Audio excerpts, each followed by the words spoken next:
All right, we're going to look at example 1b now. Sketch the graph and determine the x-intercept. And what do you notice? We're going to compare it to the when we solved it algebraically here in example 1a and we got x equals 4. So to do this, what we're going to do is we're going to graph the left-hand side here. Now, when you're graphing, you need a y equals equation. So rather than this being a 0, we're just going to write y equals and graph this. So this is our square root graph, or y equals x graph, shifted left 5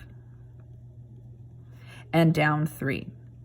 So that's what we're going to graph here. So the end point is going to be left 5, down 3. Remember, you're going to go over, if you square root 1, you're going to get 1. If you go over 4, you square root 4, you're going to get 2.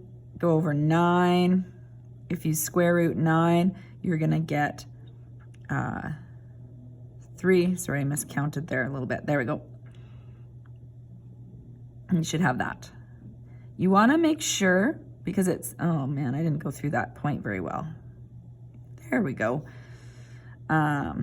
You want to make sure it goes through the x-axis because it asks us to determine the x-intercept.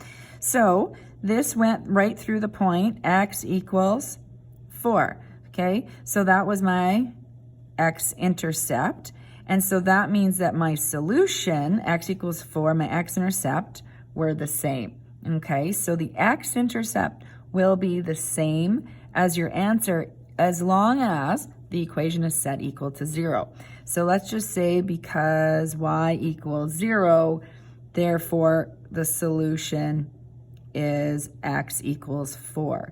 And that would be because when y equals 0, you're finding the x-intercept.